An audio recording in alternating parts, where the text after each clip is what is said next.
That's how the casinos work. That's all it is. So remember that. If it's important to you to get in and get out quick, I would probably optimize my donks to cover more stuff, get my one hit and roll out of there. If I'm looking to be there for a long period of time and I want to lower my risk and be there for a while, I'll play a little tiny bet and let that thing just kind of spin itself. Just play the zero and wait for the freaking green number to roll. Who cares? Put your $5 on a zero and sit there and smoke your cigars all night long.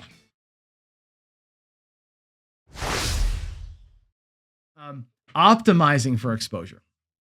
So we talked in our previous session about generally what exposure is, right? And to recap that for you, exposure is all the ways that you can lose, right?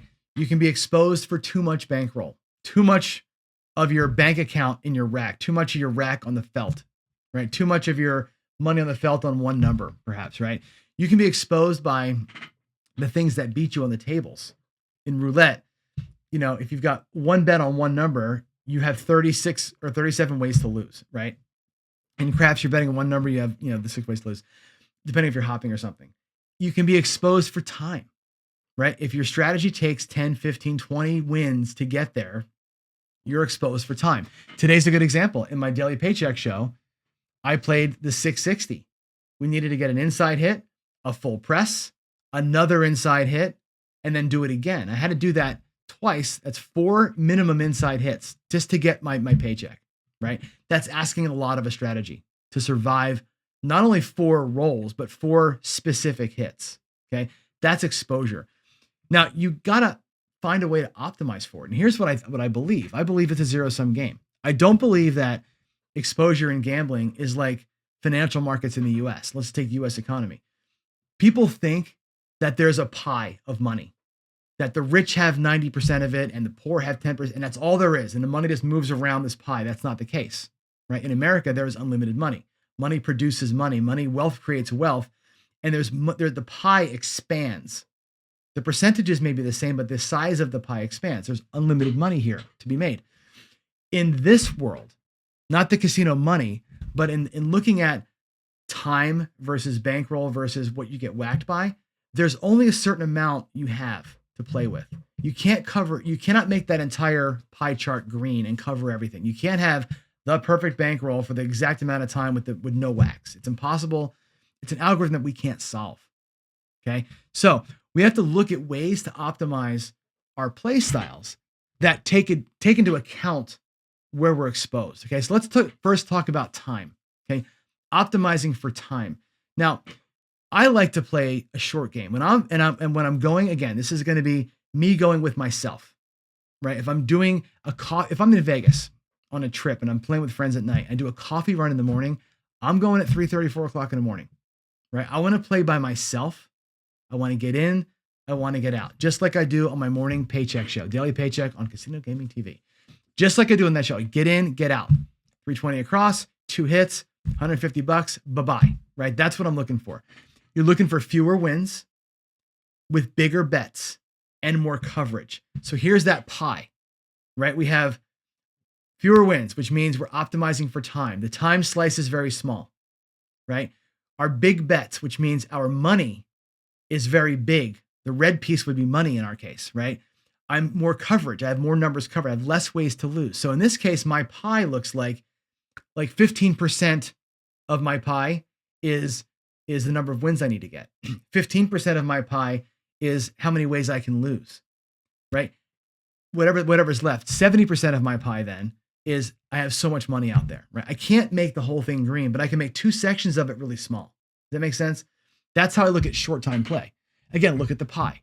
If I'm playing for a longer session, I will probably have fewer bets, right? Or smaller sized bets. I will have less overall coverage, maybe 2 numbers for a small amount, or 1 dozen on a roulette wheel for a smaller amount, which means I need a lot of wins. In that case, the pie looks like a very small slice of my pie is my money at risk because I have smaller bets out there. A very small slice of my pie is probably the things that beat me. The bigger piece of my pie is time because I need to have 10, 15, 20 wins to get there. So my time slice is bigger. It's lower bankroll risk versus the short gamer, right? So what part of the pie is the worst part for you? You can't optimize for all of it, right? So I choose to say, let me just minimize my exposure in terms of what beats me, minimize my exposure in terms of time. I'll maximize my exposure for bankroll, but it's only for this, right? You may say, I can't do that. I can't play those big bets. Good. Play smaller bets. Cover less of the board, right? Instead of 6 numbers on a craps table, cover 2 numbers on a craps table. Instead of $100 bets, $12 bets. So those 2 slices of your pie are very small, but it's going to take you 60 rolls to get there. Your time slice is huge, okay? So when you're crafting your strategies, this screen, these ideas there's no magic bullet here. That's going to come from you. Like, how do you feel about your money and your time at the table? What is your goal? You got to just craft your way of playing to mitigate the parts of the pie that you're most scared of or that you're most embracing of, right? Skill 66, our friend Skill and Luck, right? That's kind of a Midland strategy, right? It's got not a ton of exposure bankroll wise, right? He doesn't cover all the numbers. He's missing the 410 and he's missing the field numbers, right? He's got less. So half the bets covered, not all the bets covered. That slice of pie is probably 33, a third, right? His bankroll slice is probably about a third because he's $66 out of 500. So it's not a ton of money out there. He needs at least 2 specific hits. So his time slice probably, instead of needing 2 rolls, probably needs 4 to 5 rolls. His time slice, he's got about a third, a third, a third, right? He's exposed equally around that whole strategy. It's a pretty balanced strategy in terms of that, right? Again, when you craft your ways of playing, keep this in mind and tune it to what you are, what your brain is telling you, right? Now, optimizing for the donks, another piece of that pie. How do you optimize for what gets you out there? Okay. On average, it's the same. I'm going to do a whole show on this, but here's a couple of examples. Okay. In craps, let's say we're going to put 160 at risk. We'll make the numbers even. Okay. If I were to bet just the 4 for $160, just the 4, here's what it looks like. You would win, again, on average. This is looking at the averages, not a specific session. On the average, you're going to win 3 times that bet for 320, which is 936. It's actually 960, but you're going to lose. You got to give the vig up, $24 in vig. You will lose that $160 6 times to the 7 for 960, right? If all things being equal, you would have tied, but the casino takes their little right from you. Now, if you want to be a cross better and say, look, and that way right there, what's the optimization there? That optimization there is really a little bit about not worrying about the donks, right? You're not trying to optimize for more hits. That's going to take a lot of time to get your 3 hits, right? If you're going to go across for 160 on a craps table, cover all the numbers, right? You're going to win 24 times, right? That win total is going to be about 930. And that means you're going to win on the inside numbers, $35 the 18 times. You're going to win on the outside $50 6 times. It adds to 930. You will lose the 160 6 times to the 7 for minus 960. Guess what? They're the exact same. $6 difference. If the averages hold true, which again, in your session, they won't, but again, math guy here, right? If the averages hold true, this is what it looks like. They're the same. Whether you bet one number and wait it out, or you bet across and let what's going to happen. Here's the difference, right? You're going to win. And again, if I'm doing a paycheck play, 1 hit and down, right? I'm going to get my paycheck 24 times. And 6 times I'm going to walk away pissed off. Okay. Now, if I can change a month, instead of it being 24 wins and 6 losses to 25 wins and 5 losses, I'm up $1,000 for the month, right? Or up whatever. That's where you get into like the variance, right? You're never going to see the exact average, but optimizing here, I'm optimizing against time on the first one and 4 time in the second one. You see the difference there, right? In a given month, I may only hit 3 times. Follow? That's a good example in craps. Now in roulette, I can give you the same example. Okay.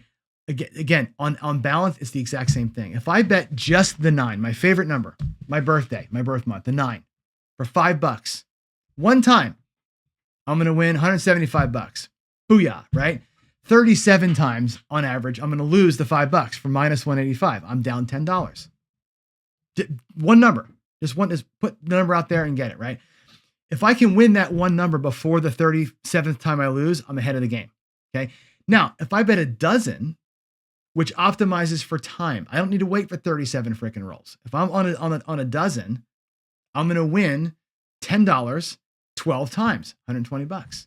I will lose that $10 26 times for minus 130. Guess what? I still lost $10. It's the exact same, right? It doesn't really matter if you're going to bet a dozen or 2 dozens or one number or whatever on the roulette wheel. It does not matter. When the averages come and the casino plays on the averages, you're still going to lose exactly the same no matter what it is. What the difference is how you want to optimize your night. Do you want to be there for 2 spins and play a dozen and get out of there in 2 spins? You want to sit there for 35 spins and hope to God you get the one number, right? Again, optimizing your bankroll, $5 at a time versus $10 at a time. 1 out of 37 spins versus 12 out of 26 or 2 out of 3 spins. What are you looking to get out of that thing? In and out quick, a little more risk, a little less risk. You're optimizing for your donks in your way of playing. Again, it ultimately, like in craps, adds up to the same win and the same loss. It doesn't matter what you're doing. If it's inside only, if it's across, if it's one number, if averages play out, you're going to get the same result in the end.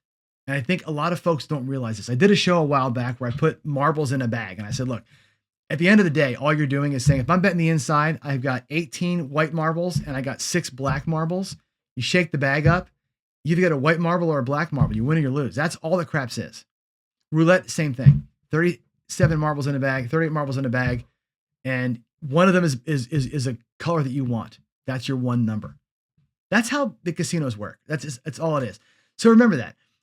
If it's important to you to get in and get out quick, I would probably optimize my donks to cover more stuff, get my one hit and roll out of there. If I'm looking to be there for a long period of time and I want to lower my risk and be there for a while, I'll play a little tiny bet and let that thing just kind of spin it. Just play the 0 and wait for the freaking green number to roll. Who cares? Put your $5 on a 0 and sit there and smoke your cigars all night long, right? Doesn't matter either way. And I think it's an important thing for us to remember. But again, optimizing for donks is, again, it comes down to how you want to play, how you want to have your experience be at the table. All right. So the last thing is optimizing for your bankroll. The third piece of that pie is the bankroll. And you got to break it down. Master bankroll. How much are you bringing from your bank account? What was your ATM withdrawal? Okay. And from that, are you going to play one session or multiple sessions? In my daily paycheck show, I'm buying in my bankroll my overall bankroll is 40,000, right? My session bankroll is 6,000. Am I doing 6,000 on the felt, 1 or 2 big sessions, or am I doing $1,000 6 times? Think about how that feels to you. Okay, your session bankroll is based on your buy-in. How many runs am I planning? How many runs can I take? I'm willing to go out there for 2 rolls twice. I'm going to go out there at worst with a $6,500 buy-in. I'm taking $3,200 across twice. That's it. I'll lose the whole 6K in 2 rolls, or I'm going to win $1,500 in 2 rolls. Either way, right? You can go out there for 1,000 and try and work it as you want to. But again, that comes down to how much is on the felt. And you can go way back and say, if I've got $500 on the felt and I bought in and I bought in for 1,000 and I withdrew 2,000 from my $10,000 bank account, the $500 represents 5% of the total in your main bank account. Knowing that is key. If you're buying in for $500 and you're saying, look, I'm willing to optimize for time. I'm willing to say, with my $500, I'm going to go 480 across, and I'm going to take 1 hit, and I'm going to 1 roll the dice, and I'm going to run 480 across, $20 on the horn. I'm all in, 1 roll today. That's a thing you can do at 5 o'clock in the morning by yourself at a table. That's not a thing you probably do when you have 50 of your friends at a meetup, right? But again, you got to decide that. When you're making your strategy, do you want to be a 1 hit and down? Do you want to be $500, $12, 6 and 8, or $500, $10 on a dozen, or $10 on a black or red, and just sit there for 3 hours? Okay, your bankroll tells you that. How much do you want to put at risk from your bankroll? And again, for everybody, that's different. I'm not going to judge you any way that you want to do that. All in for 1, 10% or 5% for 50 rolls. I don't care what you do. But when you're making your strategies and when you're making your playing decisions, when you're making your adjustments at the table to what you're seeing, this is what you've got to think about. How much of that board do I have covered, right? Going back to your donk screen, how much money am I putting out there for that? And how long do I have to be there to get it done? Those three things combined make up the way that you can maximize or at least account for or optimize your relationship with exposure. I think that's an important thing. Okay. All told, I think the pie is a real rigid thing. I don't think you can go less than 100% or more than 100%. You got a pie to play with, right? Proper ratios for your bet sizing, what you're covering, your win amounts, how long you're going to be there, and what your goals. You tie exposure to your actual goals, your bet sizing potentially relative to your bankroll. And I think when you couple all that together, the bet spread, your bankroll, what you're covering, you find your personal comfort zone. For some people, it's 44 inside. It's all I can stand. For some people, it's 480 across because they want the adrenaline rush and they want to be out of there quick. Either way you want to roll that, it doesn't matter. Losing $44 on 10 consecutive shooters is the exact same thing as going 480 across on one roll of the dice. $40 difference, right? You get what I'm saying. You bring enough money for 10 shooters and you get whacked 10 times, it's the exact same thing as going out there for one roll, 480. Just that your experience is different. Your experience with those two situations is different. On one, you're like, oh, that sucked. I lost. The other one, you're like, this sucks. This sucks. This sucks. This sucks. And you're pissed off all night long. Your experience drives your play decisions. Well, I hope you enjoyed that. Thanks for watching.